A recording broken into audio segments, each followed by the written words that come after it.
Of Hebrews chapter 2 और जो वचन हम पढ़ने वाले हैं आज के हमारे अध्ययन के लिए वो आपको मिलेगा 17 अध्याय के अंदर 17 वचन है। इस कारण उसको चाहिए था कि सब बातों में अपने भाइयों के समान बने, जिससे वह उन बातों में जो परमेश्वर से संबंध रखती है एक दयालु और विश्वास योग्य महायाजक बने, ताकि लोगों के पापों के लिए प्रायश्चित करे। आज मैं जब बदलापुर गया आश्रम में, मैं कोई और काम के लिए गया था, लेकिन वहाँ देखा एक बहुत बड़ी ग्रुप ऑलरेडी मौजूद है, उनका कार्यक्रम चल रहा है और वो बपतिस्मा के लिए आए हैं और उल्लासनगर के लोग थे सब, और बहुत बड़ी बपतिस्मा, मतलब 70-80 लोगों का बपतिस्मा है। तो मैं जब नीचे उतरा, मेरे को देखे तो कुछ लोग मेरे को पहचाने, तो सब इधर उधर तितर बितर होने लगे। उनको लगा कि ये और कोई काम के लिए आ गया। एनी हाउ, बहुत अच्छी बात है कि उल्लासनगर में विश्वासी लोग, इतने लोग बड़ी तैनात पे बपतिस्मा लेने के लिए गए हैं। खुदावन आशीष करे। आज का हमारा संदेश का शीर्षक है जीसस आवर ब्रदर। यीशु मसीह हमारा भाई है। पिछले सप्ताह हमने देखा था द सीड ऑफ इब्राहिम। यीशु मसीह अब्राहम का बीज है और हमने उसको उत्पत्ति से लेकर आया, किस तरीके से वो अब्राहम का बीज कहलाता है।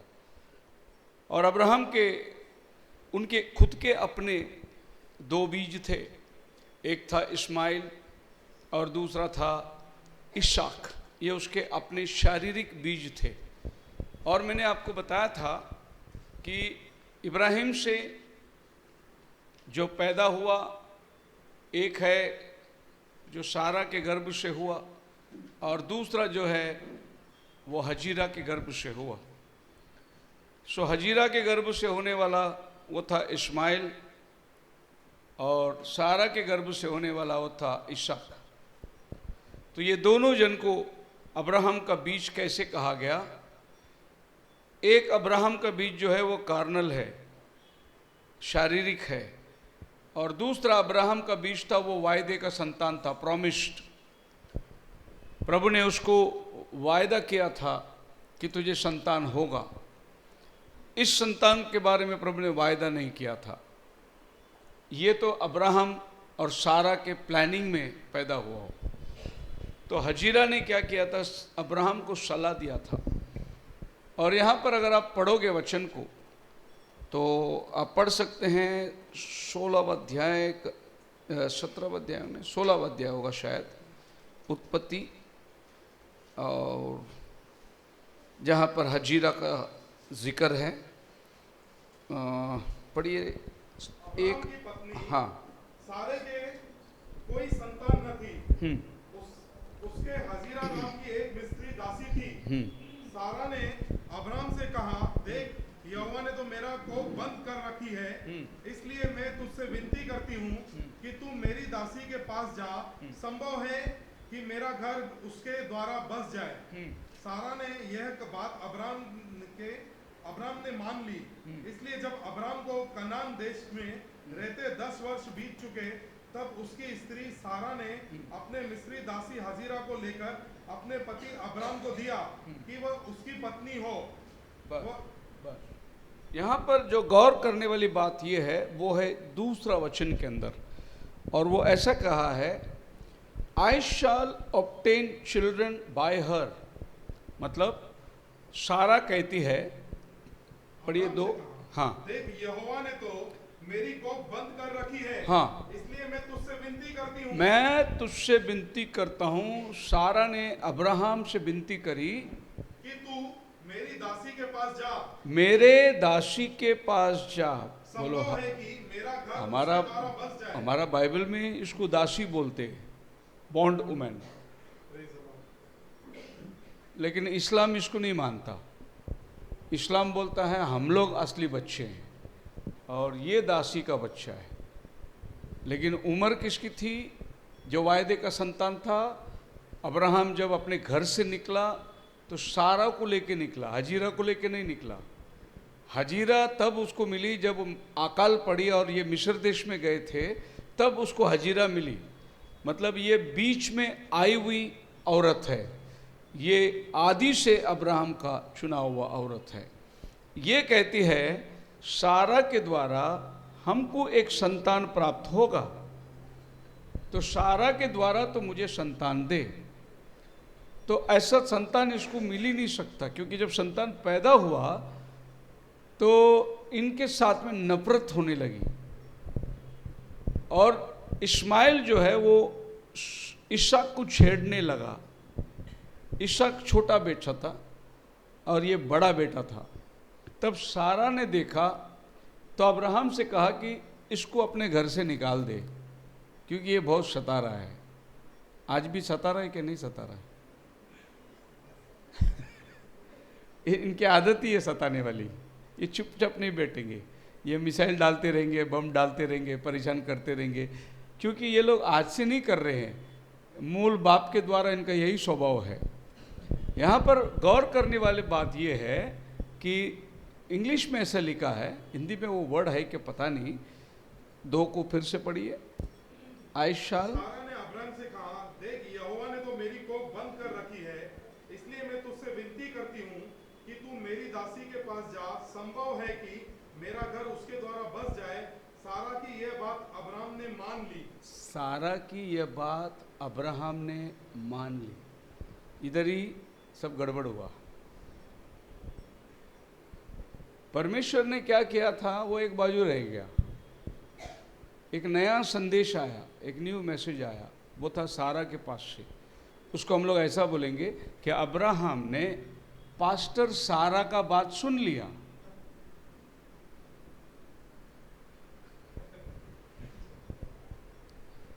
तो आज भी जितना सारा प्रीचिंग करती है वो सब गड़बड़ी के बच्चे को पैदा करेगी चर्च में।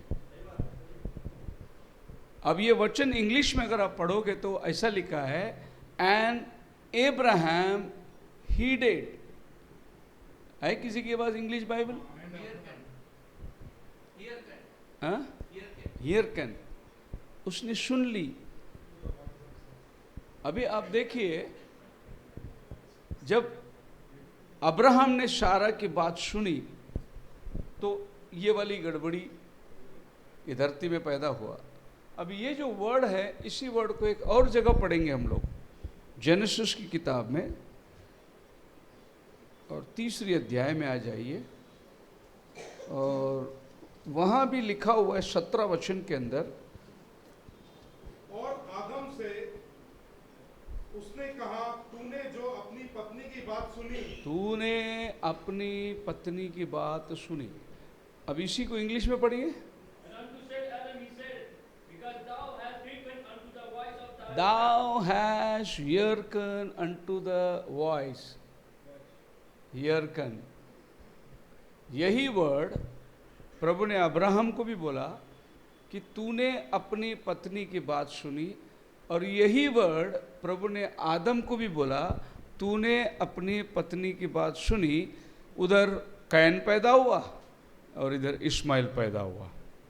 फिर आप सोचिए, आज जितनी चर्च पत्नी की बात सुनती है उधर कौन पैदा होंगे? वायदे के संतान, प्रॉमिस वाले नहीं पैदा होंगे, कार्नल चिल्ड्रन पैदा होंगे, शारीरिक।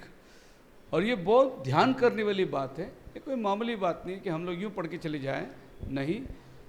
इसीलिए बाइबल में आप आगे चले जाओगे तो पौलुस के द्वारा हमें चेतावनी मिलता है। क्या चेतावनी मिलता है?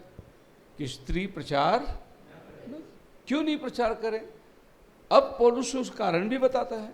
1 तीमुथियुस उसकी 2 अध्याय और उसका 12 वचन से पढ़िए। मैं कहता हूँ कि स्त्री न उपदेश करे, हाँ, और न पुरुष पर आज्ञा चलाए, हाँ, परंतु चुपचाप रहे। हाँ, क्योंकि आदम पहले, उसके बाद हवा बनाई गई जी। और आदम बहकाया न गया। आदम बहकाया ना गया, पर स्त्री बहकाने में आकर अपराधीन हुई। स्त्री बहकाने में आई, अपराधीन हुई, और दूसरे को बहकाने में भी स्त्री माहिर है। वो खुद भी बहक गई और दूसरे को भी बहका दिया। अब पौलुस क्या चीज को लेकर यहाँ बोलता है कि स्त्री प्रचार न करे? उसके पास क्या आधार है? भाई पौलुस को हम पूछेंगे क्यों नहीं प्रचार करना है स्त्री? प्रभु में हम सब एक हैं, वही पौलुस ने लिखा, प्रभु में हम सब एक हैं, क्या स्त्री क्या पुरुष, क्या इब्रानी क्या यहूदी। उसी पौलुस को हम पूछेंगे भाई क्यों नहीं प्रचार करना? उसका आगे उसने कारण दिया है क्यों नहीं प्रचार करना है। कोई भी चीज क्यों नहीं करना अगर बात आई तो नहीं करने का जवाब आपको देना है। क्यों नहीं देना है? यीशु के नाम में बपतिस्मा मत लो, गलत हो जाओगे, क्यों नहीं लेना?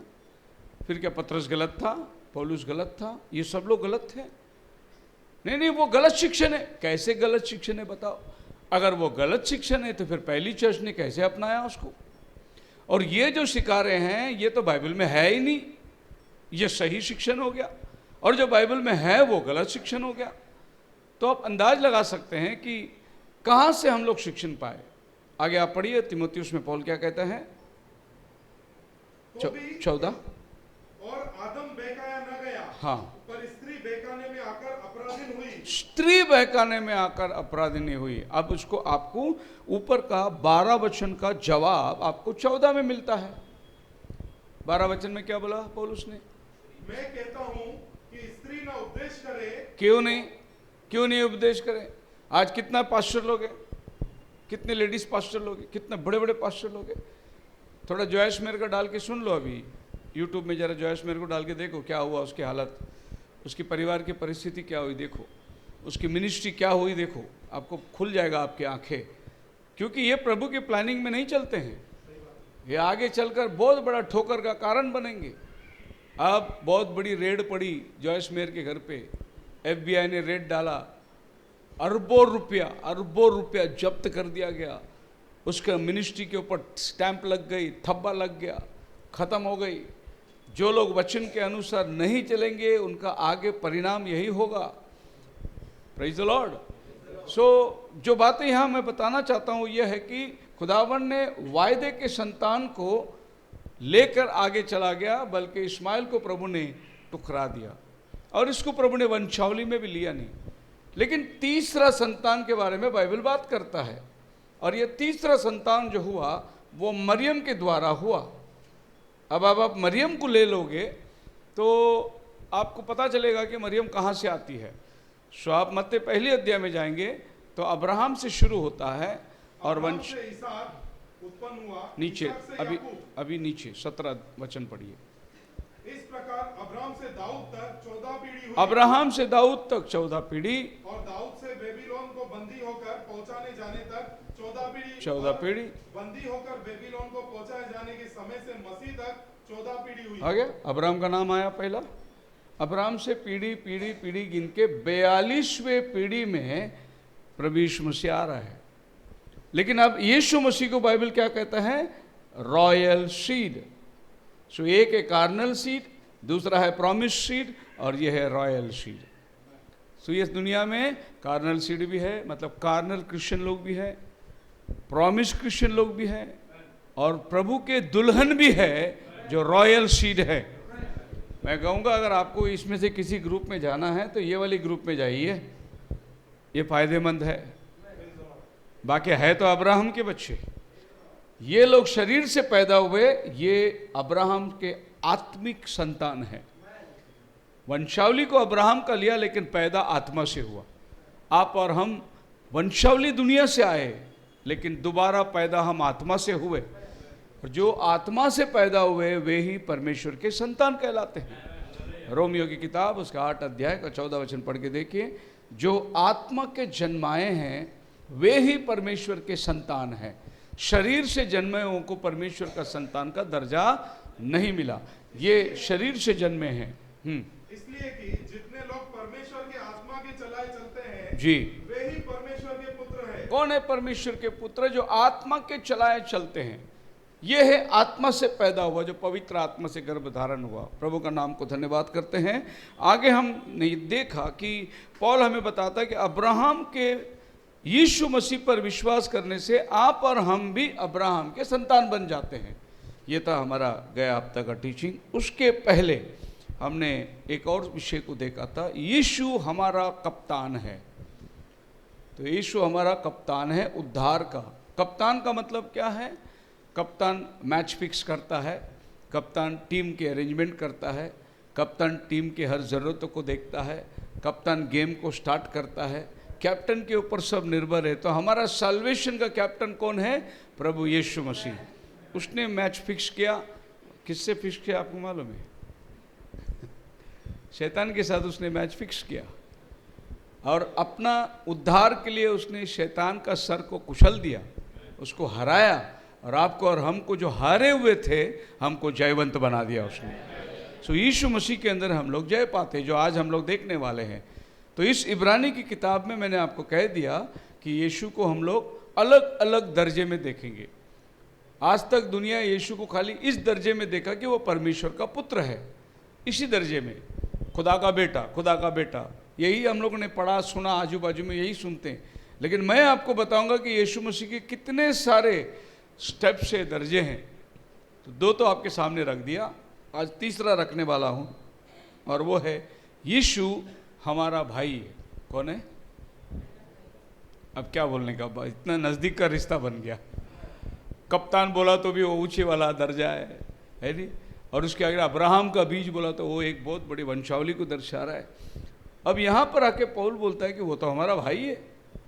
भाई का मतलब क्या हुआ? हमारा घरेलू व्यक्ति बन गया हो। भाई का मतलब हमारा सुख दुख दर्द सबको एहसास करने वाला हमारा भाई है। पड़ोसी को मालूम नहीं हमारे घर में क्या चल रहा है, लेकिन हमारे भाई को हमारे घर का सब मालूम है, क्योंकि वो मसीह में हमारा भाई बन गया। भाई बनने का मतलब है कि वो हमारा परिवार का हिस्सा बन गया। सो आज हम लोग देखेंगे कि यीशु भाई क्यों बनता है, यीशु उद्धारकर्ता क्यों बना? क्योंकि हमको पाप में से छुड़ाना था, इसीलिए वो हमारा उद्धारकर्ता बन गया। यीशु चंगाई देने वाला क्यों बन गया? क्योंकि आप और हम बीमार में पड़े हुए थे, इसीलिए वो चंगाई देने वाला बन गया। यीशु मसीह अब्राहम का बीज क्यों बन के आया? क्योंकि हम सब अब्राहम के वंशावली से जो आए थे भटक गए थे, तो वो यीशु का बीज बनकर, अब्राहम का बीज बनकर आपके और मेरे के बचाव के लिए आ गया। तो आज हम लोग ये देखेंगे कि यीशु हमारा भाई क्यों बनता है। भाई का मतलब है यीशु को हमको अपने घर में रखना है। बहुत से लोग यीशु को चर्च में छोड़ के आ जाते, बहुत से लोग यीशु को घर नहीं लेके जाते, बहुत से लोग यीशु मसीह को सोचते कि बस मीटिंग गया, यीशु से मिला, प्रेज लॉर्ड, क्या खत्म हो गया। नहीं, यीशु हमारे घर में जैसा हम लोग अपना भाई के सामने रहते हैं, भाई के साथ खाते हैं, भाई के साथ उठते बैठते हैं, भाई का दुख दर्द को समझते हैं, भाई से बातचीत करते हैं, वैसे यीशु भी हमारे घर में होना चाहिए। यीशु के साथ हम प्रतिदिन बात करना चाहिए, यीशु के साथ हमारी समस्या, हमारे प्रॉब्लम्स सब बताना चाहिए। तो ऐसा मान लेंगे कि यीशु हमारा बड़ा भाई, बिग ब्रदर, छोटा तो बोल नहीं सकते ना, बड़ा भाई हमारा। सो यीशु हमारा बिग ब्रदर। अब इस वचन को देखने के लिए he himself likewise shared the same for Jesus to truly fulfill the role of an elder brother. So why he became our elder brother? उसका रीजन हम ढूंढेंगे। For the family of redeemed, वो हमारा भाई इसलिए बना कि हम लोग जो छुड़ाए हुए परिवार के सदस्य हैं, हम सब लोग एक परिवार है। कौन से परिवार है? यीशु के लहू से खरीदे हुए परिवार है हम लोग। वैसे दुनिया में हमारे बहुत भाई बहन लोग हैं, वो खून के रिश्ते में हैं, लेकिन ये वाला जो रिश्ता है, ये प्रभु के अंदर हमको एक नया परिवार मिला है। अभी ऐसा हुआ कि हमारे अपने रिश्ते वाले जो हमारे खून से पैदा हुए थे, वो हमको देखकर कहते हैं ये लोग अभी धर्म परिवर्तन कर दिया है, ये लोग अभी यीशु मसीह के पीछे चलते हैं, इसके लिए वो लोग अभी हमसे दूरी बरत रहे हैं, वो आपके करीब नहीं आ रहे हैं, अभी वो आपके हर एक चीज़ों में अभी शामिल नहीं हो रहे। वो सोचते हैं कि भाई हम लोग अभी इनसे अलग रहे, और अभी आपने क्या करने लगा, वो अलग हो तो हो, आप अपना कलीसिया के साथ में अभी आप शेयरिंग करने लगे। आपके बर्थडे में कलीसिया को बुला रहे हैं, आपके फंक्शन में कलीसिया आ रही है, पास्टर आ रहा है, आपके घर की समस्या, आपके हर एक चीज़ों में आप अभी कलीसिया को इन्वॉल्व कर रहे हैं। घर वाले को आपने क्या कर दिया? छोड़ दिया, क्योंकि वो दुनियावी रिश्ता था। तो हम लोग एक आत्मिक परिवार के अंदर आ गए। He had to take on flesh and blood, he had to enter into the prison to free the captives. वो मांस और शरीर को लिया इसलिए कि उसे जेल खाने में जाना था, जहाँ बंदीगृह है उनमें से उनको छुड़ा के लाना था। तो उसको जाके जेल में जाना है। अब देखिए, एक व्यक्ति को अगर आपको जेल में से छुड़ाना है तो आपको अपना जामीनदार को लेके जाना है। तो जामीनदार हो जो उस कैदी की निकट कुटुंबी हो, जिसको गारंटी देना है कि कल चलकर अगर ये भाग गया या कोई अपराध में पकड़ा गया तो मैं जिम्मेदार है उसका। यही जामीनदार का काम है नहीं? तो जज पूछेगा भाई आपका लगता कौन है, तो आपको जामीन देना, आप इसकी जिम्मेदारी लेंगे, तो आपकी जामीन पर हम इसको छोड़ेंगे। तो आज शैतान ने यीशु मसीह की जामीन पर हमें छोड़ा है बाहर। अगर कल चलकर हम गलत में गए, पाप में गए, भाग गए, तो यीशु मसीह जिम्मेदार है उधर। वो हमारा गारंटी लेके खड़ा हुआ है। गारंटी किसको दे सकते हैं हम लोग? जिस पर हमारा विश्वास हो। कोई अजनबी को थोड़ी गारंटी दे सकता। कल वो अगर बहुत मर्डर करके गया तो हम अंदर चले जाएंगे। आप बैंक में गारंटी देते हैं तो वो पैसा नहीं भरा हफ्ता, तो फ़ोन आपको आता है, भाई तुम्हारा आदमी पैसा नहीं भरा, तुम गारंटर है उसका, तुम साइन क्यों किए? हम जिम्मेदारी लेते हैं। तो यीशु मसीह ने आपके और हमारे लिए जिम्मेदारी ले ली। बोले कि ये मेरे संतान हैं, ये मेरे भाई हैं, ये मेरे बहन हैं, इनके पाप के लिए मैं जिम्मेदार हूँ। इसीलिए वो अपना जामीन देखकर आपको और हमको आज़ाद कर दिया। बोलो हालेलुया। इसीलिए वो हमारा परिवार का हिस्सा बन गया। और परिवार का हिस्सा बनने से, अगर समझो हमारे घर में कोई आया और वो बोले कि भाई मैं तेरा स्कूल का मास्टर है, तो हम लोग दूरी रखेंगे, क्योंकि मास्टर के साथ क्या दोस्ती करेंगे।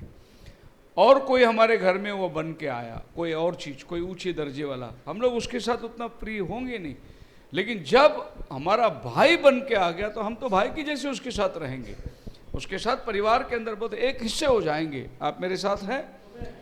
तो बाइबल कहती है through death he might destroy him who had power of death, that is the devil. प्रभु यीशु मसीह ने इसलिए इंसान बना कि वो मौत को कुचले, ताकि हम जो मौत में हैं बच जा सके। पढ़िए रोमियो की किताब, उसका 10 अध्याय और उसका 20 वचन। शांति का परमेश्वर शैतान को तुम्हारे पांव से शीघ्र कुचलवा देगा। शांति का परमेश्वर ओ अपने पैरों से शैतान को बहुत जल्दी कुचल देगा। शैतान को बहुत जल्दी कुचल देगा। सो मसीह में मेरे प्रिय देखो, प्रभु यीशु मसीह ने 2000 साल पहले शैतान का सर को क्या कर दिया है? कुचल दिया है। अभी मैं आपको एक खास बात बताता हूँ, आप पहले सुने भी होंगे, फिर भी प्रकटीकरण का 12 अध्याय में आ जाएंगे। और यहाँ पर हम देखते हैं, अर्थात वो पुराना सांप वो लड़ाई करने के लिए आ गया। अब जब वो लड़ाई करने के लिए आया तो बाइबल क्या कहती है? पढ़िए उसका 7 वचन से। फिर स्वर्ग में लड़ाई हुई, मिकाइल और उसके स्वर्गदूत अजगर से लड़ने को निकले, और अजगर और उसके दूत उससे लड़े, परंतु प्रबल न हुए, और स्वर्ग में उनके लिए फिर जगह न रही। तब वो बड़ा अजगर अर्थात वही पुराना सांप जो इब्लीस और शैतान कहलाता है और सारे संसार का भरमाने वाला है, पृथ्वी पर गिरा दिया गया, और उसके दूत उसके साथ गिरा दिए गए। फिर मैंने स्वर्ग से यह बड़ा शब्द आते हुए सुना, अब हमारे परमेश्वर का उद्धार और सामर्थ और राज्य और उसके मसीह का अधिकार प्रकट हुआ है, क्योंकि हमारे भाइयों पर दोष लगाने वाला जो रात दिन हमारे परमेश्वर के सामने उन पर दोष लगाया करता था, गिरा दिया गया है। वे मेमने के लहू के कारण और अपनी गवाही के वचन के कारण उस पर जयवंत हुए, और उन्होंने अपने प्राण को प्रिय न जाना, यहाँ तक कि मृत्यु भी सह ली। इस कारण हे स्वर्ग और उनमें रहने वालों मगन हो, हे पृथ्वी और समुद्र तुम पर हाय, क्योंकि शैतान बड़े क्रोध के साथ तुम्हारे पास उतर आया है, क्योंकि जानता है कि उसका थोड़ा ही समय और बाकी है। जब अजगर ने देखा कि मैं पृथ्वी पर गिरा दिया गया हूँ, तो उस स्त्री को जो बेटा जन्मी थी सताया, पर उस स्त्री को बड़े उकाब के 2 पंख दिए गए, और सांप के सामने से उड़कर जंगल में उस जगह पहुंच जाए जहां वह एक समय और आधे समय तक पाली जाए। और सांप ने उस स्त्री के पीछे अपने मुंह से। अभी यहाँ पर एक सांप आता है। अब ये सांप का सिर कुचला गया, प्रभु बोलता है। और ये सांप की पहचान कहाँ देती है? अर्थात वह पुराना सांप, यानी आपको जेनेसिस में लेके जाता है।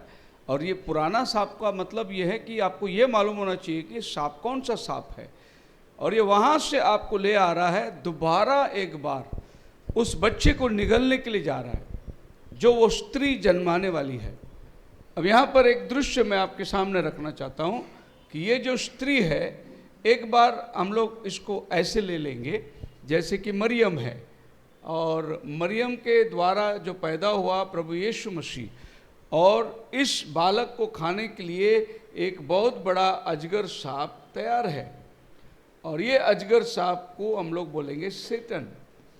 और यीशु मसीह जब पैदा हुआ था उस दिन यीशु मसीह को खाने के लिए कौन था? हेरोद राजा।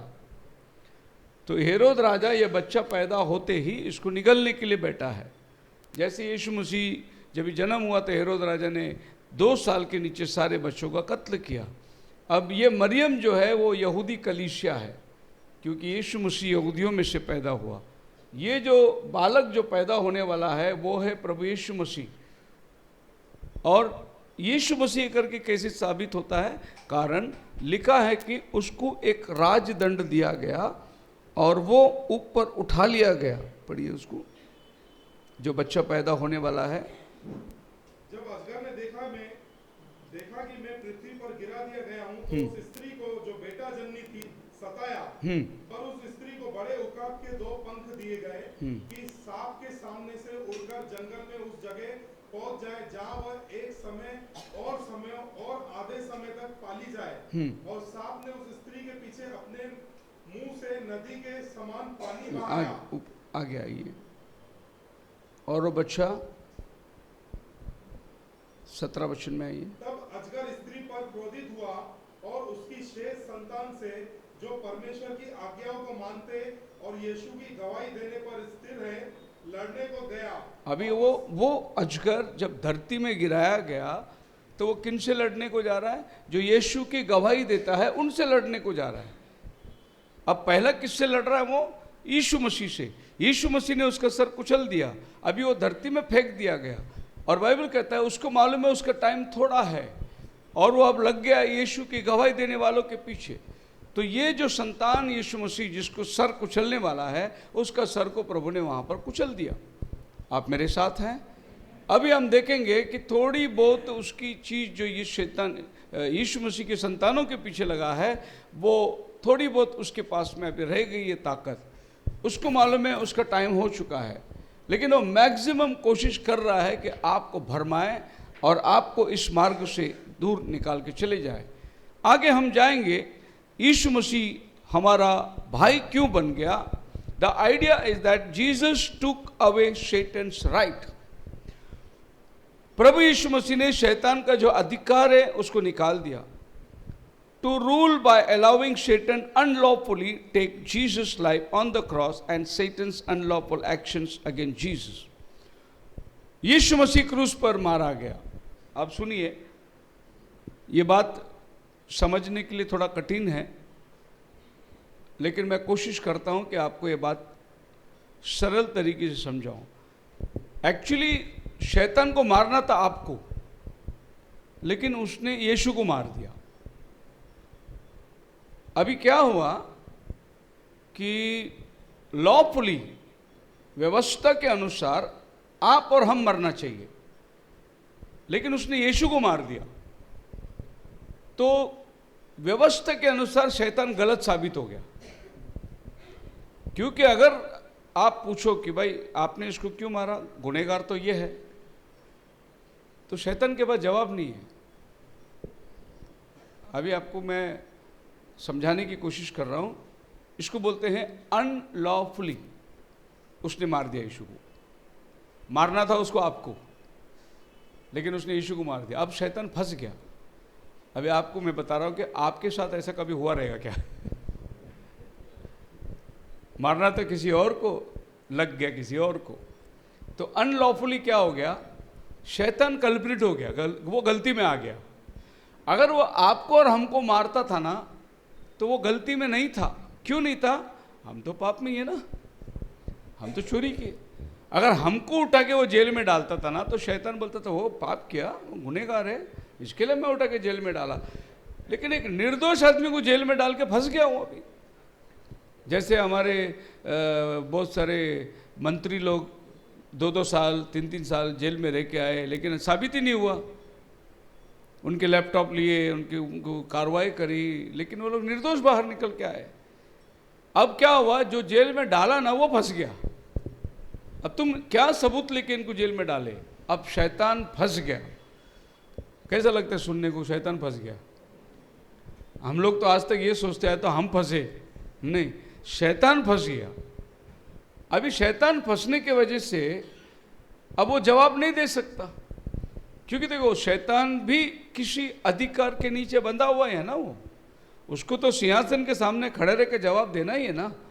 तो एक तरफ में आप खड़े हैं, एक तरफ में यीशु मसीह खड़ा है, तो परमेश्वर शैतान को पूछता है ये पाप में गिरा पर तू इसको क्यों मारा तू? अब शैतान के पास जवाब नहीं है। ठीक है, तू इसको मारा जो निर्दोष था, जिसने गुनाह नहीं किया। अभी सुन ले, ये जो गुनहगार लोग हैं ना, इनको तो अभी हाथ नहीं लगा सकता। आई बात समझ में आपकी? तूने गलती किया, इसको मारा, अब ये इनके लिए मारा गया, अब तेरा इन पर कोई अधिकार नहीं है।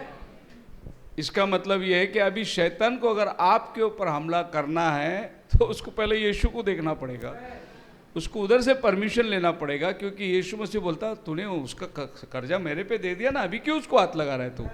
इसका मतलब हम लोग सेफ हो गए, इसीलिए तो हम लोग बचे हुए हैं। नहीं तो शैतान को कितना टाइम लगता है आपको घुमाने के लिए। अब आपके बदले यीशु मसीह हमारा उधर जामीनदार खड़ा हुआ है। अब शैतान जो है अनलॉफुली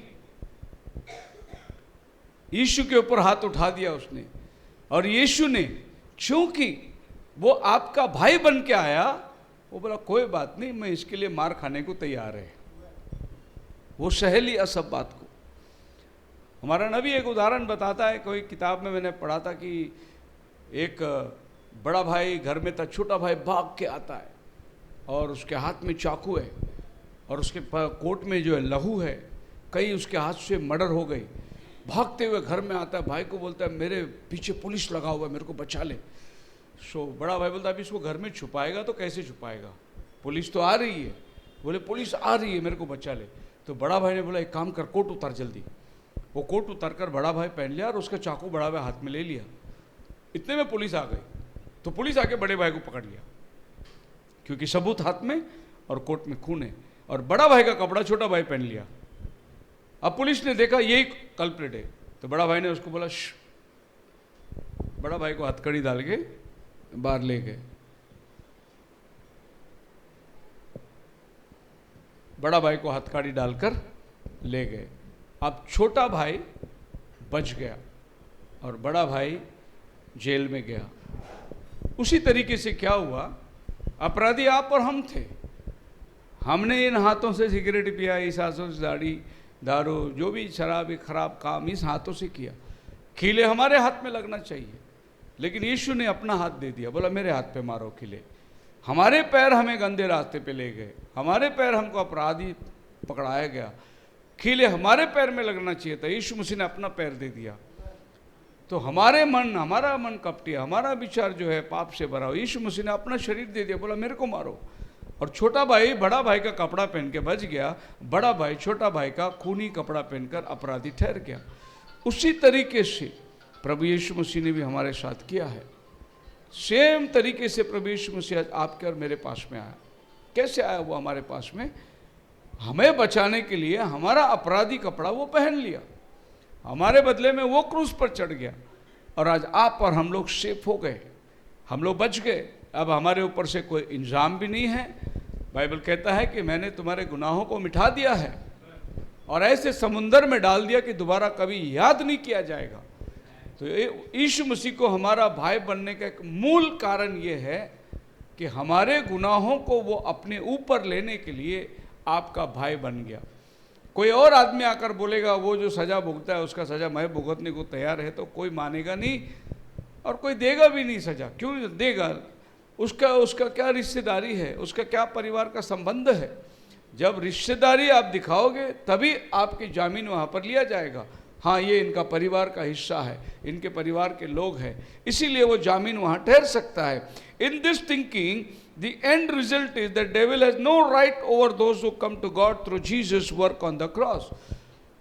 इसके जरिए से क्या हो गया कि आप जो परमेश्वर के पास जा रहे हैं वो क्रूस के जरिए आप जा रहे हैं, तो शैतान को आपको रोकने का कोई अधिकार नहीं बनता, क्योंकि यीशु मसीह वो क्रूस को आपके आगे लेके चल के गया है।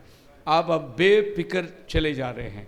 इसीलिए आज आपको और हमको अनंत काल का जीवन दिया गया है, हमें चंगाई का अधिकार दिया गया है, हमें दुष्ट आत्माओं के ऊपर अधिकार दिया गया है, आपको बोलने की प्रभु अधिकार दिया गया है। मेरे नाम से तुम कोड़ियों को शुद्ध करो, दुष्ट आत्माओं को निकालो, तुमने सेंतमेंट पाया है सेंतमेंट दो। ये अधिकार सब प्रभु ने आपको दिया है। बोलो हालेलुया। आपने अधिकार इस्तेमाल नहीं किया वो आपका बात है, लेकिन ये अधिकार प्रभु ने आपको दिया है। अपने अधिकार को आपने नहीं समझा या अपने अधिकार को आपने कभी इस्तेमाल नहीं किया, तो आप अपने अधिकार को इस्तेमाल करके देखिए, आपको पता चलेगा कि आपका पावर क्या है, कितना जबरदस्त सामर्थ्य प्रभु ने आपको दे रखा है। अभी देखिए ये रेलवे ट्रैफिक पुलिस खड़ा है रोड पे, और वहाँ से 50 टन भर के बड़ी गाड़ी आ रही है, ट्रक, और ये ट्रैफिक पुलिस कपड़ा पहन के खड़ा है और वो ट्रक को हाथ दिखा रहा है रुक जाओ, और वो ट्रक 50 टन की भरी हुई गाड़ी 50-60 की स्पीड में आ रही है। जैसे वो हवलदार हाथ उठाता है वो ट्रक जाकर रुक जाता है, उसके आगे जाने की हिम्मत नहीं है वो ट्रक की। लेकिन अगर ये हवलदार अपनी ताकत को अगर जताएगा तो ट्रक उसको कुचल देगा। वो अपने हाथ से रोक सकता है ट्रक? नहीं रोक सकता, उसकी क्या ताकत है उसके सामने। लेकिन उसके पास में जो पावर है, वो जो वर्दी पहना हुआ है, वो वर्दी में इतनी ताकत है कि वो हवलदार को रुकना है, नहीं उसको रुकाना है, नहीं तो वो दंड भरने का, उसकी गाड़ी जब्त होगी, वो जेल में जाएगा। तो कहने का मतलब ये है कि आप और हम शैतान की ताकत को रोकने की कोई काबिलियत नहीं है, लेकिन जो कपड़ा हम पहने हुए हैं ना, वो वर्दी हमें ताकत देती है। अपने हाथ करे तो शैतान को रोकना है, अजय अंधकार की ताकत रुक जाएगी। मैंने एक बार व्हाट्सएप में एक ऐसी न्यूज़ देखा था, एक बहुत बड़ा टॉर्नेडो आ रहा है, टॉर्नेडो क्या बोलते हैं, हवा तूफान, और वो सबको लपेटे लपेटे आ रहा है। और एक जगह में क्या है, एक प्रेयर चल रही थी चर्च में, और वो टॉर्नेडो उन्हीं की तरफ आ रहा था, तो उन्होंने देखा वो इधर ही आ रहा है, और उसमें तो सब पतरा बितरा घर बिर सब उड़ा के ले जा रहा है, गाड़ी रोड के बड़ी बड़ी गाड़ियाँ। तो ये कलीसिया वाले सब बाहर आ गए और अपना हाथ उठाकर आसमान को देखकर प्रभु को बोले, यीशु मसीह के नाम से हम इसको कहते हैं रास्ता बदल दे। और वो टॉर्नेडो जो इनके तरफ आ रहा था वो घूम गया, दूसरी तरफ चला गया, इनके नज़दीक ही नहीं आया वो। आप मेरे साथ हैं? इतनी बड़ी सामर्थ्य को रोकने का ताकत खाली आपके प्रार्थना के अंदर है। और यही एक चीज है जो शैतान आपको करने नहीं देता। क्या नहीं देता करने? प्रार्थना नहीं करने देता हो, आपको कभी प्रार्थना में बैठने नहीं देगा, आपको कभी प्रभु के साथ में बैठने को नहीं देगा। वो आपको इतना बिजी कर देगा कि आपको प्रार्थना से दूर लेके चला जाएगा। लेकिन प्रार्थना के अंदर इतनी सामर्थ्य है। चार्ल्स फिनी जब मिरेकल होती थी, ग्राउंड में लाखों लोग रोते थे। जब भी चार्ल्स फिनी की जो मीटिंग होती थी, ये 1800 सदी और 1900 सदी के दरमियान महान महान व्यक्ति लोग आए। तो चार्ल्स फिनी की मीटिंग में ऐसी होती थी जैसे ये गेट है, गेट के अंदर जिसने भी पैर रखा प्रभु का आत्मा उसको पकड़ लेता था और वो रोना शुरू कर देता था, और पूरी मीटिंग में वो पश्चाताप करके बैठते थे, इतना सामर्थ्य थी। तो इंटरव्यू वालों ने जाकर उसको पूछा कि आपके पास इतनी सामर्थ्य कैसे, कि आप जिस मैदान में आते हैं उस मैदान के अंदर एंट्री करने से ही लोग रोना शुरू कर देते, ऐसी क्या ताकत है? तो चार्ल्स फिनी ने उसको बोला आओ। उसने चर्च के बेसमेंट में लेके गया नीचे, उधर 100 लोग बैठकर घुटने में प्रार्थना कर रहे थे। बोले यही ताकत है मेरी। अबे जो ऊपर मैदान में हो रहा है ना, ग्राउंड में स्टेज में जो शो हो रहा है ना, उसका मूल कारण जो है अंडरग्राउंड में बैठ के लोग क्या कर रहे हैं? प्रार्थना कर रहे हैं। सो कलीसिया अगर ये चीज़ के लिए प्रार्थना करने एक जगह बैठ जाएगी तो आपको पता नहीं क्या से क्या हो जाएगा। इतनी ताकत प्रभु ने आपको दिया है, लेकिन हम लोग प्रार्थना नहीं करते। आप प्रार्थना को कोई विषय में रखकर उसके पीछे लग जाओ और प्रभु के साथ में वो मांगते रहो। ये मत सोचो कि सुबह मांगा शाम को मिलना चाहिए, ऐसा मत मानो। आप मांगो, प्रभु आपको देगा। अपने नियुक्त समय में प्रभु को मालूम है आपका प्रार्थना का जवाब आपको कभी देना है। और हर चीज अगर आपको प्रार्थना करते ही मिल जाए तो फिर आप क्यों को प्रार्थना करेंगे? आपको प्रार्थना में बने रहने के लिए प्रभु ने कहा। ऐसे इंग्लिश में कहावत है, ये विशेष फॉर हॉर्सेस। अगर हर एक का ख्वाहिशें घोड़े होते तो भिखारी भी घोड़े पे जाएगा। तो प्रभु हमारा हर ख्वाहिश को पूरा नहीं करेगा।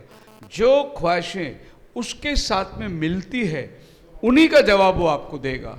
मतलब आदमी कुछ भी मांगता रहे तो प्रभु नहीं देने वाला है। तो वो हमारे साथ भाई बनने का वजह ये है, हमारा सुख दुख, हमारी तकलीफ, हमारी परेशानी, हमारा जामीनदार बड़ी करीबी से आकर देखने के लिए वो हमारा भाई बनकर आया। बोलो हालेलुया। वो इंसान बनकर इंसान के तकलीफों को, इंसान की मुसीबतों को, इंसान के दुख को वो पूरा झेल के लिया। जो परेशानी आपको होती है ये सब परेशानी उसको हुई। कहने का मतलब है कि कल मैं बहुत काम किया, बहुत बोझा उठाया, रात को मेरा कमर पकड़ लिया, सवेरे मेरे को उठने को नहीं हो रहा था, इतना कमर में दर्द था। यही दर्द यीशु मसीह को भी था, इसीलिए वो बोट में जाने के टाइम सो गया। इतनी बड़ी तूफान उठ रही है और प्रभु सोया हुआ है, थक गया हो। चेले उसको उठा के बोल रहे हैं, प्रभु हम मरे जा रहे हैं और आप सोए हैं, आप कुछ करो। क्यों सोया हुआ है यीशु? क्योंकि वो थक गया। अब यीशु मसीह चेलों के लिए भी सोचता है कि ये भी थक गए हैं, उनके लिए भी उपाय करता है। आपको मालूम है, पता नहीं अगर वचन सही होगा तो मरकुस की 6वें अध्याय में आइए, उसका 31 और 32 वचन देखिए। 30 और 31 देखिए। प्रेरित ने यीशु के पास इकट्ठे होकर जो कुछ उन्होंने किया और सिखाया था सब उसको बताया। उसने उनसे कहा, तुम आप अलग किए किसी एकांत में जाओ, स्थान में चलकर थोड़ा विश्राम करो। हाँ, क्योंकि बहुत लोग आते जाते थे, बहुत लोग आते जाते थे। खाने का अवसर भी नहीं मिलता अरे था। बाप रे, वो लोग इतने बिजी थे, उनको खाने को भी टाइम नहीं मिलता था। अपन बोलते ना यार बहुत बिजी हो गया, खाना भी नहीं खाया। कल हम लोग भी चर्च से निकले थे, खाना भी नहीं खाया बेचारे। हम लोग मैयत में गए, अभी मैयत में क्या खाने की अपेक्षा करना है। वहाँ से भी आए शाम को तो फिर और भी प्रॉब्लम आ गए, खाने को वक्त ही नहीं। कहीं सोचे रुक के खाएंगे, अरे खाना भी नहीं खाए। चेलों की भी यही कंडीशन थी, खाना भी नहीं खाए। प्रभु ने बोला कि बहुत मेहनत करके आया, आओ अभी हम एकांत में जाएंगे। किसी पहाड़ पर प्रभु ने उनको लेके गया, डेजर्टेड प्लेस। डेजर्टेड प्लेस का मतलब क्या है? एकांत का जगह जहाँ पर डिस्टर्बेंस नहीं है। इसलिए वे नाव पर चढ़कर सुनसान जगह में, सुनसान जगह, अलग चले गए। हालेलुया। और मैं कभी कभी सोचता हूँ, आपने कभी माथेरन गए? बहुत अच्छा जगह है, कोई गाड़ी की आवाज़ नहीं, एकदम सुनसान जगह। मैं माथेरन जाने के टाइम कभी कभी सोचता हूँ कि यार इतना सुनसान जगह में आके बैठना चाहिए। और मैं सोचता हूँ कि कभी 2-4 दिन पंजाब में जाऊँगे, नहीं 15 दिन पंजाब में मीटिंग है, तो कम से कम 2 दिन जाके माथेरन में बैठना चाहिए, प्रभु के साथ बैठना है। इधर उल्टा है मामला, इधर फ्लाइट पकड़ने के टाइम भी काम में लगे रहते, बड़ी देरी से जाके पहुँचते एयरपोर्ट, वो बात और है। लेकिन एकांत में जाकर रिफिल होके बैटरी चार्ज करके फिर उधर जाना है, ताकि आप अपनी ताजगी को बनाए रख सकते हैं। तो यीशु मसीह ने उनकी शारीरिक ज़रूरतों को देखा और उन्हें एकांत में लेकर गया कि भाई थोड़ा विश्राम करो तुम लोग, क्योंकि लोग आते जाते थे। अभी आप सोचिए कि हम इंसान यीशु का नाम लेके चलने वाले को टाइम नहीं, इतना बिजी हो गए, तो यीशु मसीह कितना बिजी हो गया रहेगा। वो समय में तो एक ही पास्टर था और सारे लोग उसी यीशु के पास ही आना है। तो यीशु हमारे शारीरिक दुख को जानता है। Since death only has dominion over those who born sinners and who have sinned, Romans 5:12 में लिखा है, जिन्होंने पाप किया उन्हीं के ऊपर पाप प्रभुता करती है, मौत उन्हीं को पकड़ती है। सिंस, तो फिर गुनाह यीशु ने नहीं किया, तो यीशु को पाप पकड़ने का सवाल ही नहीं उठता। गुनाह आप और हमने किए, हमको पाप जल्दी पकड़ता है। आप जेल में मास्क पहन के घूमो, क्यों मास्क पहन के घूमना है? कि वायरल फीवर है। तो वायरल फीवर किसको जल्दी पकड़ती है? जो कमज़ोर होते हैं, उनको जल्दी अटैक होता है। सो पाप किसको अटैक होता था? जो पाप में पैदा हुआ है उसको पाप अटैक होता है। यीशु मसीह को पाप कोई अटैक नहीं कर सकता। सुनिए गौर से मैं क्या कह रहा हूं। हमारी जितनी परीक्षा है ये सारी परीक्षा यीशु पे हुआ है, लेकिन हम हार गए, यीशु जीत गया। हम क्यों हार गए? क्योंकि हमारे अंदर हमारा बाप आदम का पाप भरा खून है, इसलिए हम हार गए। यीशु क्यों जीता? क्योंकि वो पवित्र आत्मा से पैदा हुआ है। उसका माँ बाप का पाप का कोई प्रभाव यीशु मसीह पर नहीं है, इसीलिए उसको पाप छू नहीं सका। हम गिर गए क्योंकि हम लोग ऑलरेडी हमारे पाप खून में ही पाप समाया हुआ है। इसीलिए पौल कहता है एक मनुष्य के द्वारा पाप जगत में आई और पाप ने फैलकर मृत्यु को जन्म दिया। सो एक आदमी के द्वारा वायरस गए, वो वायरस ने सबको पकड़ लिया और हम सब पाप में पैदा हुए। हमारा नबी एक बहुत अच्छी बात बताता है, वो ये बात करता है कि पाप में मैं पैदा हुआ, उसका जिम्मेदार मैं नहीं हूं, उसका जिम्मेदार मेरा बाप दादा आदम है। उसने गलती की, इसीलिए मैं पाप में पैदा हुआ। अब पाप में हम रहना चाहते हैं ना, उसकी जिम्मेदार हम हैं, क्योंकि यीशु मसीह ने मुफ्त में क्रूस पर खून दे दिया। क्योंकि आप जिम्मेदार नहीं है, प्रभु ने बोला कर्जा मैं उठा लेता हूं, कोई बात नहीं, तेरी गलती नहीं है, मैं संभाल लेता हूं। लेकिन वो संभालने के बाद भी हम पाप में जीना चाहते हैं, फिर उसका हिसाब हमको देना है। उसका हिसाब यीशु नहीं देगा। क्यों? क्योंकि यीशु ने हमारा जन्म पाप जो है उसका कर्जा चुका दिया। हमारा कर्म पाप जो है उसका हिसाब आपको चुकाना है। आप मेरे साथ है? तो हमारे पीछे दो पाप है, एक जन्म पाप है, एक कर्म पाप है। जन्म पाप क्या है? जो हमारे माँ बाप से हमको मिला है। कर्म पाप क्या है? जो हमने किया वो हमारा कर्म पाप है। हमको पकड़ने वाला जो पाप है ना, वो कर्म पाप हमको पकड़ता है। जन्म पाप यीशु पर विश्वास करने से निकल जाता है, क्योंकि उसका कर्जा उसने पहले से दे रखा है। लेकिन कर्म पाप जब तक हम मुंह से अंगीकार करके प्रायश्चित करके उस पाप को छोड़ते नहीं, तब तक वो हमको नहीं छोड़ता। तो हमें अंगीकार करके उस पाप को छोड़ना है। आप मेरे साथ हैं? अभी देखिए नबी एक बात बताता है, वो बात को अगर साधारण रीति से लोग सुनेंगे तो बड़ा गड़बड़ हो जाएंगे और समझ नहीं पाएगा।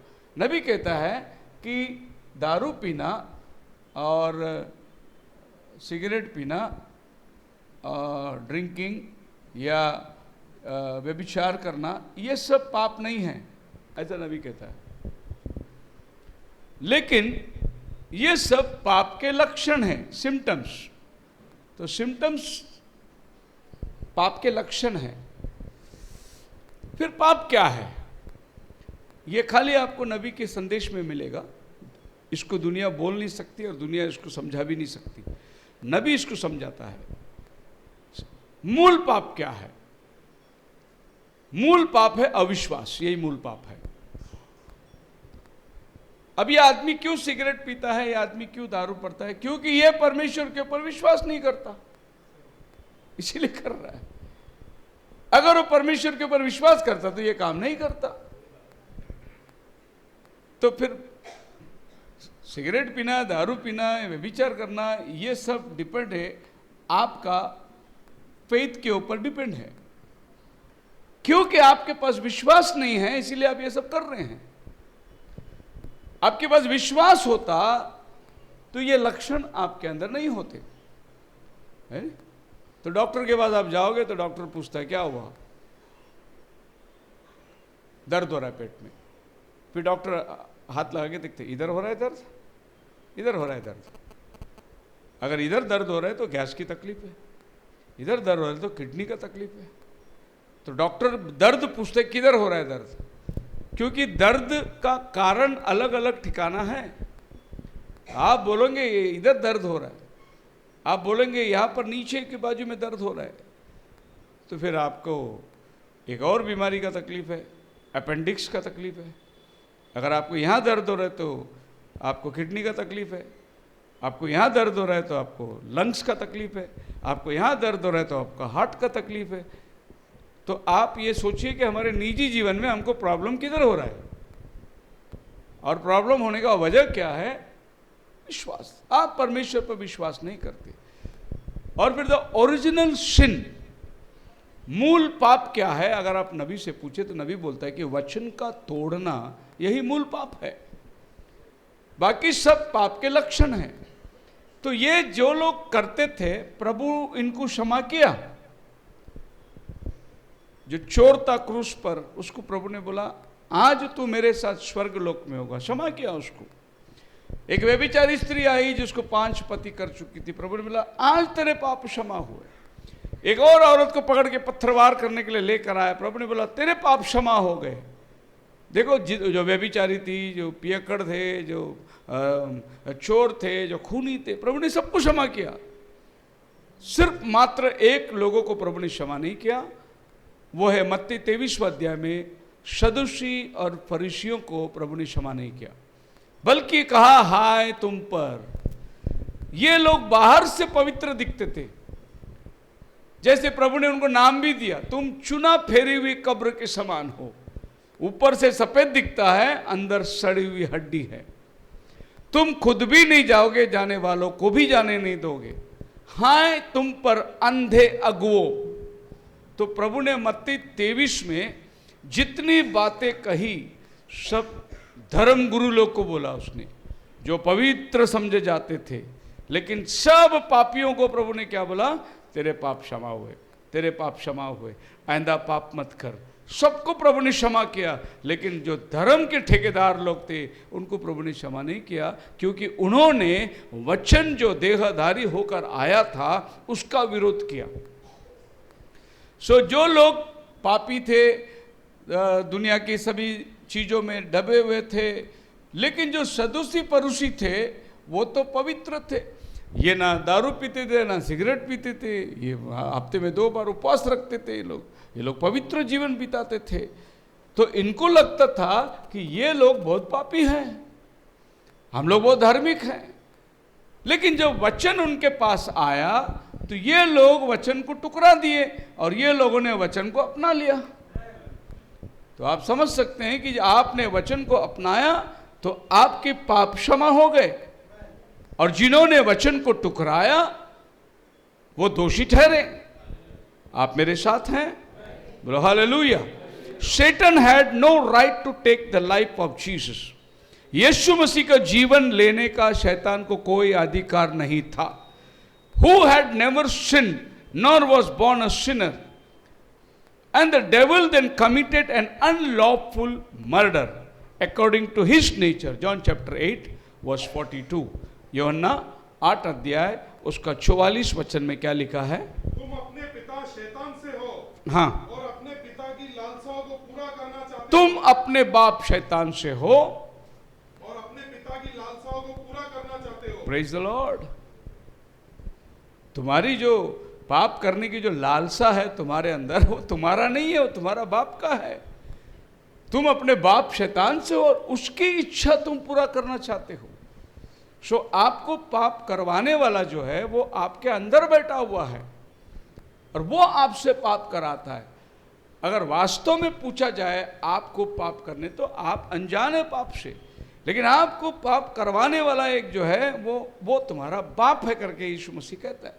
तुम्हारे बाप शैतान से हो, वो आरंभ से हत्यारा है, झूठा है, वरन झूठ का बाप है वो।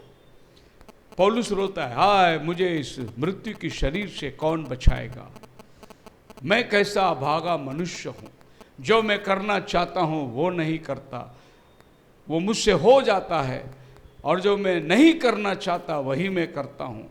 मुझे कौन इस मृत्यु की देह से बचाएगा। तब प्रभु ने उसको बोला, मेरा अनुग्रह तेरे लिए काफ़ी है। वो 3 बार प्रभु से पूछा, प्रभु कौन मुझे, मेरा अनुग्रह तेरे लिए काफी है। तो ये अनुग्रह हम पर किसने किया? यीशु मसीह हमारा भाई बनकर आया, उसने हम पर दया किया। बोलो हालेलुया।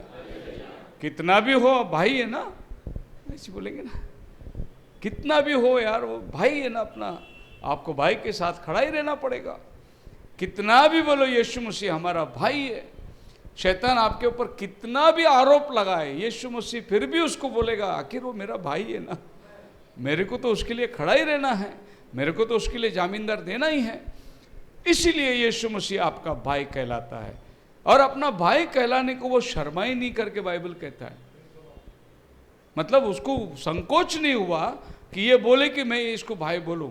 आपकी हालात देखो, ये दुनिया में भाई आपको नाम रखते हैं, लेकिन वो आपके साथ में उतर के खड़ा हो गया। ये दुनिया में भाई लोग बोलते हैं मैं नहीं उसको साथ देने वाला, मैं नहीं उसको पूछने वाला, लेकिन यीशु मसीह ने उतर कर बोला नहीं नहीं मैं उसको साथ दूंगा, मैं उसके लिए जान दूंगा, मैं उसके लिए अपनाऊंगा।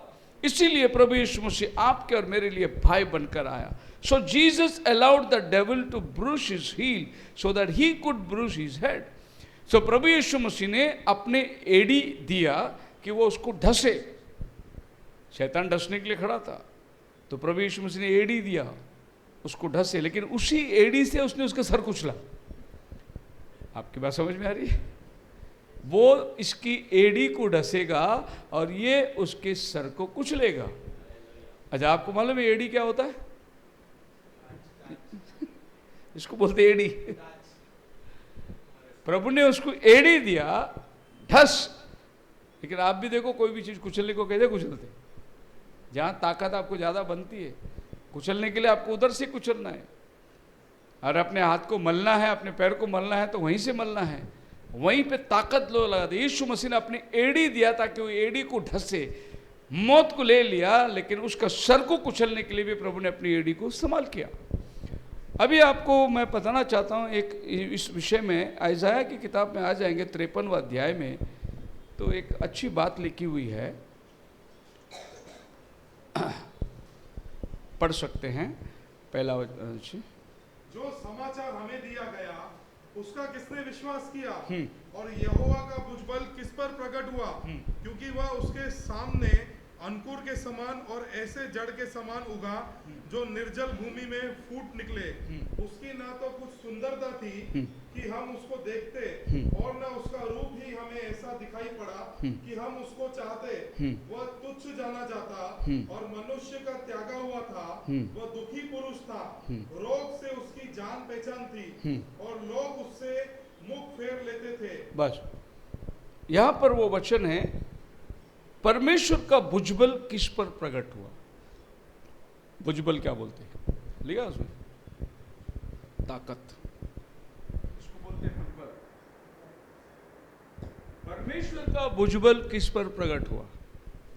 अब ऐसा बोलता है कि परमेश्वर, इसके आगे उसने क्रूस की कहानी लिखी, वो मारा गया, वो कुचला गया, उसके कोड़े खाने से हम चंगे हो गए, वो मेमने की तरह घसीटा गया, जैसे ऊन कतरने के लिए मेमना जाता है, उसने अपने मुंह से शब्द नहीं बोला करके ये सब आगे वर्णन करता है। लेकिन पहला वो क्या वर्णन करता है, परमेश्वर का भुजबल किस पर प्रकट हुआ। अभी ध्यान दीजिए, ये इसको भुजबल बोलते हैं। अभी मेरे साथ आइए भजन संहिता 8 अध्याय का 3 वचन पढ़ के देखिए।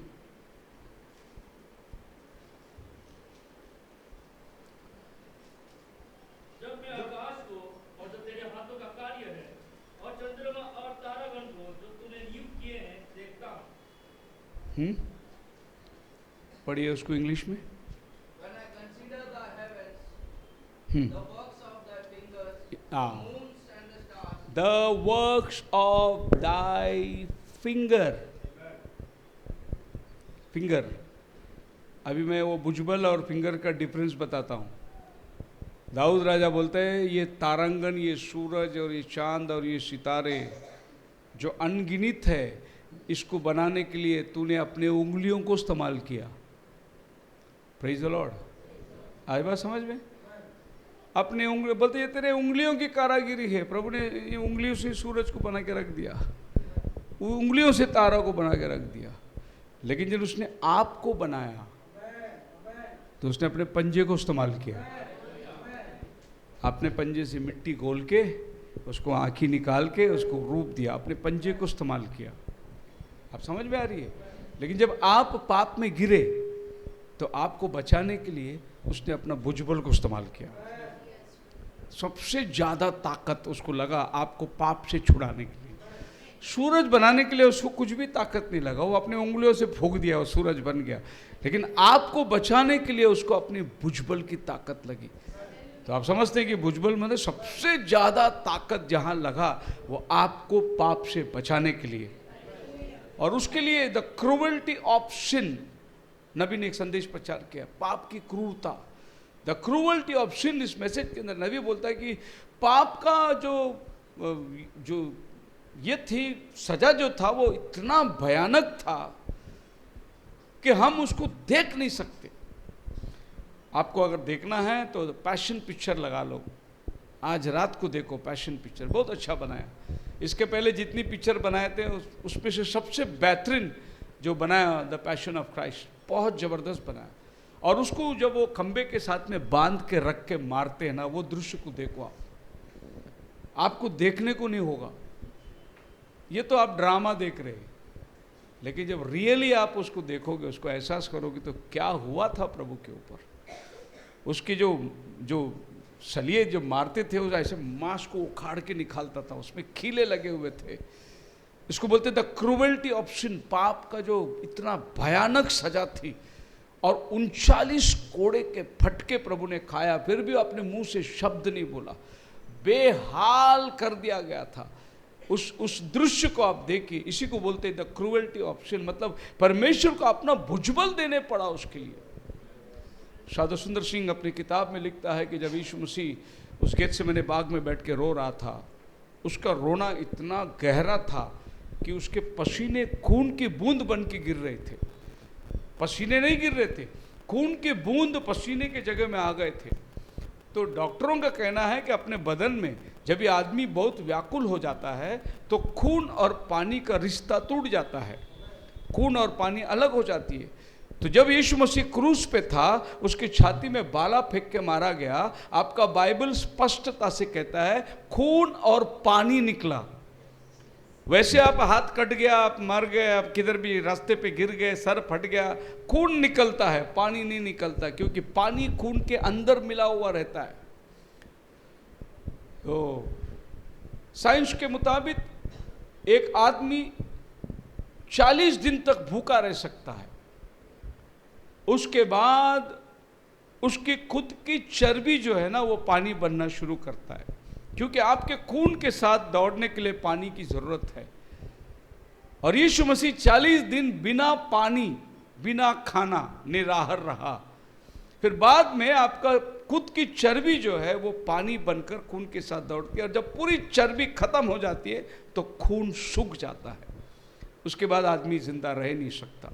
तो यीशु मसीह का पसीना खून के बूंद के माफिक टपक रही थी। इसका मतलब वो इतना व्याकुल हो गया था उस गेत्सेमने बाग में कि शरीर की दृष्टि, शारीरिक दृष्टि में उसने देखा और पिता से कह दिया कि हो सके तो ये कटोरा टल जाए, मैं नहीं पीना चाहता इसको। मतलब वो अपनी क्रूस की मौत को देख रहा था कि क्या क्या हाल से उसको लेके जाने वाले हैं, कैसे उसको मारने वाले हैं। गेत्सेमने बाग में उस रात को प्रार्थना में वो ये सब देखने के बाद उसके मुंह से क्या शब्द निकली, हो सके तो ये कटोरा टल जाए। उस कटोरे में क्या था, आपका और हमारा पाप का प्याला था। वो पीने को तैयार नहीं था, लेकिन उसने कहा मेरी नहीं तेरी इच्छा पूरी हो, क्योंकि वो आया ही था वो पीने के लिए। लेकिन शारीरिक दृष्टि से अगर देखा जाए तो उसकी इच्छा नहीं थी, लेकिन वो परमेश्वर की मर्जी को पूरा करने आया, इसलिए उसने पाप की क्रूरता को ले लिया। तो ये जो क्रूरता से आपको बचाने के लिए जो क्षमता लगी वो उसका भुजबल लग गया। बोलो हालेलुया। सो बाइबल कहता है कि शैतान का सारा अधिकार जो अनलॉफुल था वो चला नहीं सका, and Jesus allowed him, Yeshu ने उसको अनुमति दिया कि तुम मुझ पर धस दे। The problem of this approach is that we know the devil did not take Jesus life, Jesus laid it down. अभी मूल वजह जो है मैं बता रहा हूं आपको, और वो आपको मिलेगा 1 यूहन्ना 3:16 के अंदर। 1 यूहन्ना 3:16 के अंदर हमने प्रेम इसी से जाना कि उसने हमारे लिए अपने प्राण दे दिए, और हमें भी भाइयों के लिए प्राण देना चाहिए। मैं डिबेट सुन रहा था, मुसलमान लोग और क्रिश्चियन लोग की डिबेट में, तो वो बोलते डिबेटर पूछ रहा है उनको कि यीशु मसीह को क्रूस पे से उतार दिया। तो क्रिश्चियन को पूछता हो, यीशु मसीह तुम्हारा गॉड है ना? बोला हाँ गॉड है। फिर यीशु मसीह क्रूस पर मर गया करके बाइबल बोलते हैं ना? हाँ मर गया। फिर उसको उतार कर 3 दिन कब्र में रख दिया। बिल्कुल सच है क्या? वो पादरी साहब बोलते सच है। बोले फिर ये 3 दिन दुनिया किसने चलाया? यीशु मर गया, 3 दिन कब्र में रह गया, फिर दुनिया 3 दिन किसने चलाया? मैं बोलूँगा उसके जैसा बड़ा मूर्ख कोई नहीं। जब सामने वाला बोलता है वो गॉड है, तो मानते ना वो गॉड है? बोला तो मानता ना वो मर गया? बोला हाँ मर गया। उसको कब्र में रखा, मानते हैं ना? बोला हाँ मानते। फिर 3 दिन दुनिया किसने चलाया जब वो कब्र में था? तो उसको गॉड का मीनिंग ही नहीं मालूम है। गॉड का मीनिंग मतलब ओमनीपोटेंट, सर्वसमर्थ, सर्वव्यापी और सर्व उपस्थित है वो। यही तो गॉड का मीनिंग है। तो यीशु ने बाइबल के अनुसार खाली उसका बॉडी रखा कब्र पे, लेकिन आत्मा के भाव से वादलोक में गया। ये बात उसको मालूम नहीं। और काश, मैं समझता हूँ कि वो डिबेटर लोग भी क्यों जाके बैठ के डिबेट करते हैं, जिनको मालूम ही नहीं जवाब देना, बेचारे फंस जाते, मुंह देख के बैठते। उसको वो जगह पे क्या जवाब देना है? बाइबल इसकी अस्तित्व बताती है। अब बोलते हैं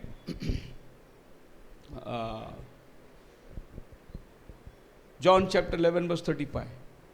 संडे स्कूल में हम लोग बाय हार्ट किए थे। क्या है वचन? यूहन्ना 11:35, सबसे छोटा वचन है बाइबल का। यीशु रोया।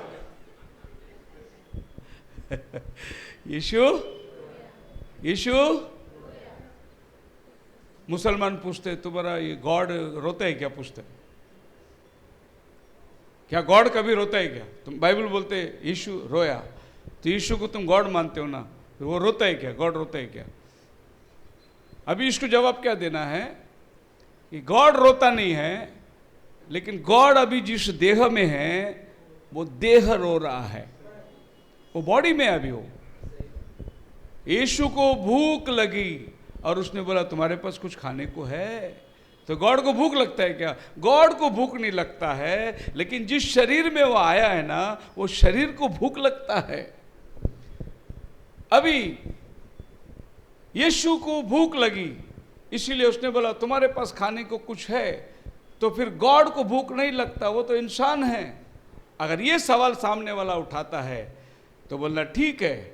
फिर वो 5 रोटी को उसने 5000 को खिलाया था, तभी वो इंसान था क्या? तुम खिला सकते हो क्या?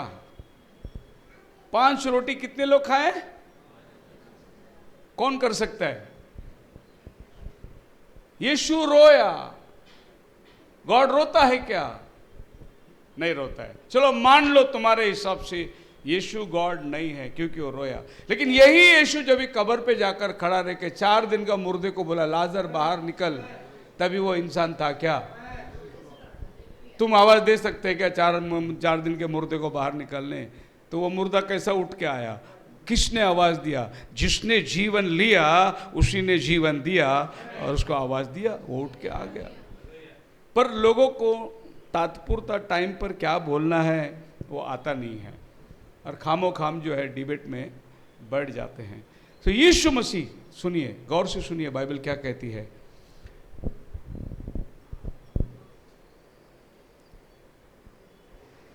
तुम्हारा प्रभु को क्रूस पे मारा, अपने आप को बचा नहीं सका हो। और वहां जो खड़े थे वो भी तो यही पूछ रहे थे, चोर भी वही बोल रहा था उसको, अरे तू दुनिया को बचाने के लिए आया मसीहा, अभी खुद भी बचा, हमको भी बचाना। यही तो चोर बोल रहा था। लोग जो उधर खड़े थे वो भी बोल रहे थे मसीहा कहता था ये बचाने के लिए आया था, देखो बेचारा क्या हाल है, अभी खुद को ही बचाने की उसके पास क्षमता नहीं, ऐसा बोल रहा है। देखो यीशु मसीह को क्रूस पर चढ़ाया नहीं गया, आपका बाइबल स्पष्टता से कहती है, वो अपने आप को दे दिया। He has given, laid down his life for us. उसने अपना जीवन हमारे लिए दे दिया। उसने लो जो करना है करो, 39 फटके लगाओ, कांटों का ताज लगाओ, बाला फेंक के मारो, कान में हाथ में खिले मारो, जो करना है करो। वो अपने आप को दे दिया उसने। आप मेरे साथ है?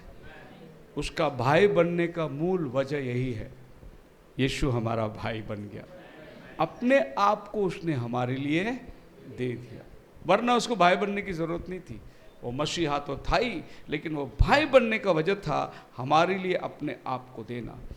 शैतान repeatedly tried to kill Jesus.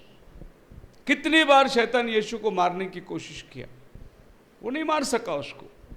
जब 2 साल का बालक था, हेरोद ने पूरे राज्य के बच्चों को मार डाला, लेकिन यीशु को नहीं मार सका।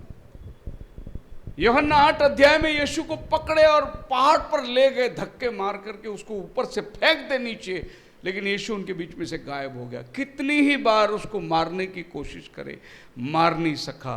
तो क्रूस पर भी उन्होंने नहीं मारा, यीशु ने अपने आप को दे दिया कि अभी वो टाइम आ गया, आप लोग मुझे क्रूस पर चढ़ा सकते हैं। आप मेरे साथ है? He tried at a synagogue where they tried to kill Jesus.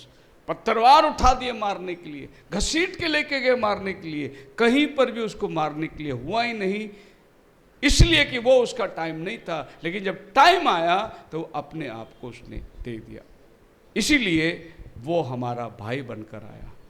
So Jesus our elder brother. बोलो हालेलुया। अगर कोई बोलेगे तो तुम परमेश्वर के पुत्र को नहीं मानते हो क्या? वो पुत्र बन के आया, पुत्र तो बन के आया, मानते हैं, लेकिन उससे बढ़कर हम उसको अपना भाई मानते हैं। भाई मानते हैं, हाँ, बाइबल बोलता है वो हमारा भाई बनकर आया। आप मेरे साथ है?